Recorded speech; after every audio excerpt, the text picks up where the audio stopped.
Ya, salah satu kriteria kami adalah elektabilitas, ya, elektabilitas. Karena kami berusaha ya supaya bisa memenangi kontestasi ini ya. Dan Menggagalkan hat-trick tadi ya, menggagalkan hat-trick. Menggagalkan hat-trick. Nasdem dan PKS mau gagalkan hat-trick PDIP, Pandana Baban langsung semprot PKS. Jangan takabur lu, mana mungkin PKS menang? Yang diusung Anies gitu kok. Ditulis oleh tim redaksi jurnal, dikutip dari berbagai sumber. Maksud aku jangan takabur. Setuju. Itu memang sudah bahagian sejarah yang hat-trick yang ketiga. Maka ini nomor 3. Gitu loh. Ini kan nomor 3. Udah tanda-tandanya gitu loh. PKS akan menyampaikan dukungan eksplisit organisatoris kepada Bapak Anies Rashid Baswedan sebagai Baca Pres 2024-2029. Dengan cara mengusung Anies Baswedan, politisi PKS Andi Azizi mengatakan Koalisi Perubahan berencana menggagalkan rencana PDIP untuk hat-trick menang di 2024. Politisi senior PDIP Pandana Baban membalas dengan meminta PKS tidak takabur. Pernyataan soal menggagalkan PDIP hat-trick ini disampaikan dalam diskusi adu perspektif pada Rabu 1 Maret malam kemarin. Andi mengatakan Koalisi Perubahan berprinsip mengusung Anies Baswedan sebagai Capres 2024 untuk menang. Prinsipnya seperti yang disampaikan Mas Anies berkali-kali, bahwa itu 3 partai ini sepakat untuk menyerahkan soal Cawapres ke Mas Anies. Tapi prinsipnya mana yang paling punya potensi untuk menang. Siapa tahu kita bisa menggagalkan hat-tricknya PDIP. Siapa tahu menggagalkan hat-trick partainya Opung, kata Andi saat diskusi adu perspektif seperti disiarkan Detikcom. Pernyataan Andi pun direspon oleh Pandana Baban. Dia meminta agar PKS tidak takabur dengan berambisi menggagalkan hat-trick PDIP. Pandana Baban pun menjelaskan lebih jauh mengapa PKS tidak boleh takabur. Dia menyebut PDIP hat-trick sudah tergambar dari nomor urut PDIP di 2024. Andi pun balik menjawab, dia menyebut PKS juga pernah menang berturut-turut pada Pilpres 2004 dan 2009. Jika diperhatikan, PKS belakangan ini sangat sombong dan sering berulah. Mereka dengan PD akan merebut sandi dari Gerindra dan bakal dijadikan Cawapres Anies. Dan kini mereka dengan PD akan menggeser hat-trick PDIP. Tapi meskipun begitu, ada banyak kemungkinan bahwa PDIP akan berkoalisi dengan partai lain, baik dengan Koalisi Indonesia Bersatu atau KIB, atau Koalisi Kebangkitan Indonesia Raya atau KKIR. Tapi tidak dengan koalisi pendukung Anies Baswedan.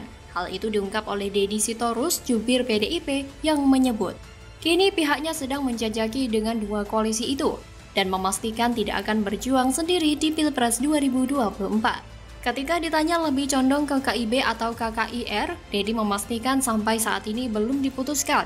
Namun Deddy memastikan PDIP tidak akan berkoalisi dengan parpol-parpol aliansi yang mendukung Anies Baswedan di Pilpres 2024. Ia menyebut alasannya terdapat perbedaan visi antara PDIP dengan aliansi pendukung Anies Baswedan yang berisikan Demokrat, Nasdem, dan PKS dan bernama Koalisi Perubahan. Kemudian mengenai Capres, PDIP memilih Capres sesuai dengan instruksi Megawati Soekarno Putri, yakni kader PDIP sendiri. Sementara parpol Koalisi Perubahan sudah sepakat untuk mengusung Anies Baswedan.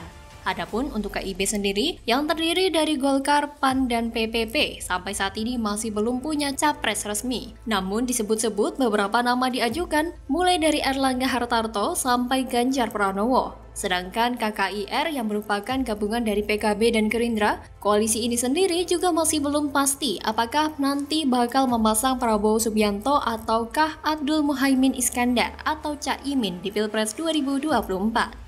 Aliansi pendukung Anies Baswedan yang terdiri dari Demokrat, PKS, dan Nasdem disebut-sebut bakal mendeklarasikan koalisi perubahan tak lama lagi. PKS bersama Demokrat dan Nasdem memang cocok untuk kerjasama. Keduanya agak mirip dan bahkan bisa saling melengkapi. Mereka memang ditakdirkan untuk sama-sama jadi partai gurem. Makanya PDIP sudah tepat langsung tegas mengatakan tidak mau koalisi dengan 2 partai tersebut. Bahkan bila perlu, jangan ada 1 detik pun pemikiran untuk koalisi dengan mereka. Biarkan mereka pelan-pelan jatuh, nyungsep dan jadi partai gurem.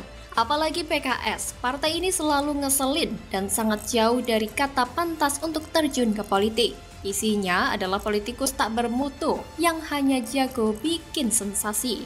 Bagaimana kalau menurut Anda?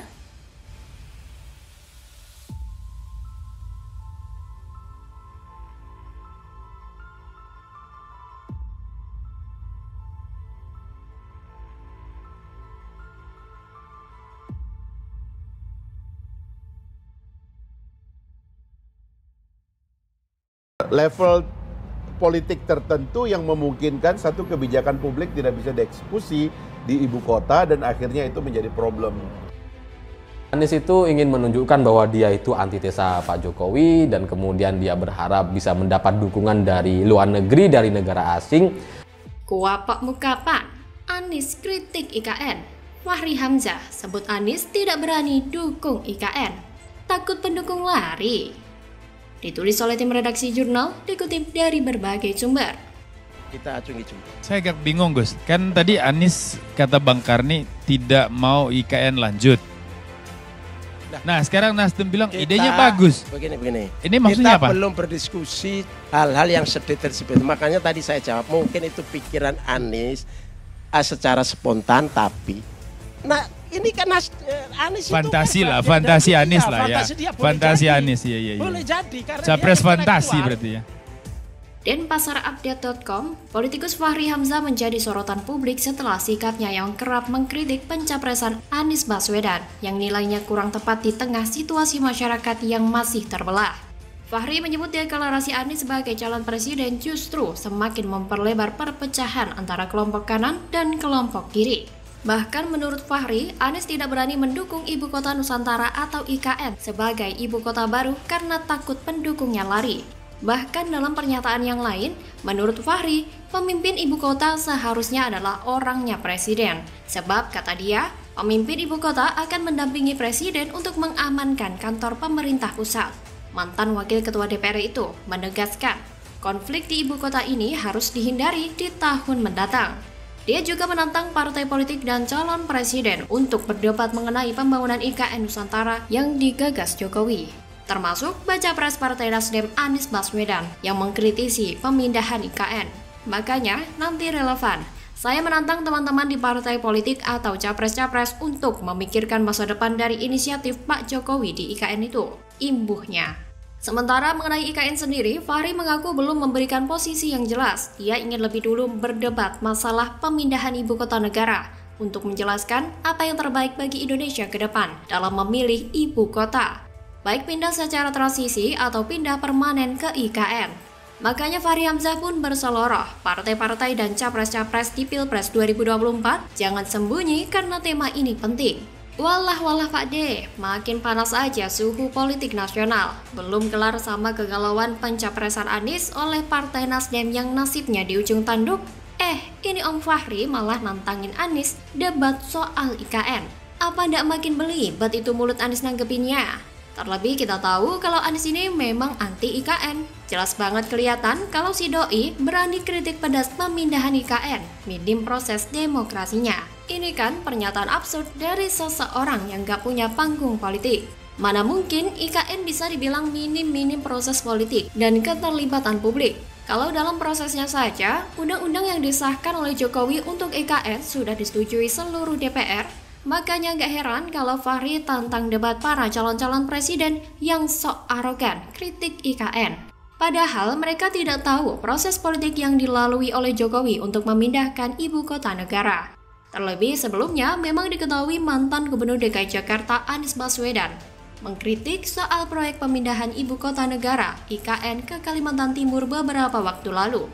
Kritik IKN terhadap proyek IKN lebih dalam konteks demokrasi atau proses politiknya, yang menurutnya minim peran serta atau keterlibatan dan partisipasi publik. Proses itu disebut Anies sebagai ironi demokrasi karena justru memperlihatkan tanda bahwa demokrasi tidak dipraktikkan secara utuh. Pernyataan ini menyambung presentasi dari Yeni Wahid yang memaparkan soal indikasi menurunnya kualitas demokrasi di Indonesia, yang sinyalnya muncul dari melemahnya peran serta atau partisipasi publik dalam setiap proses pembuatan keputusan atau kebijakan publik oleh pemegang kekuasaan. Lucunya, dari kritikan Anies ini justru terlihat sangat kental bernuansa politis. yang tak ayal berlindung di balik kata demokrasi. Lagian ngapain sih Anies harus bawa-bawa demokrasi kalau faktanya dia tak pernah mengamalkan apa itu demokrasi sendiri? Kenapa Anies harus gembar-gembor soal IKN di luar negeri dan terkesan mencecar Jokowi? Takut pendukungnya kabur kalau dukung IKN? Saya pikir mencermati statement Anies soal IKN yang menjadi visi besar Jokowi menatap Indonesia emas pada 2024 nanti. Tampaknya orang ini cenderung memandang negatif pemindahan IKN ke Kalimantan. Padahal ada banyak studi, survei, hingga pendapat dari palar berbagai bidang yang menyebut bahwa beban yang dipikul oleh DKI Jakarta sudah terlalu berat untuk dipertahankan menjadi ibu kota negara. Makanya, pantas saja Fahri Hamzah ikut muak dengan sikap oportunis sang drama politik satu ini.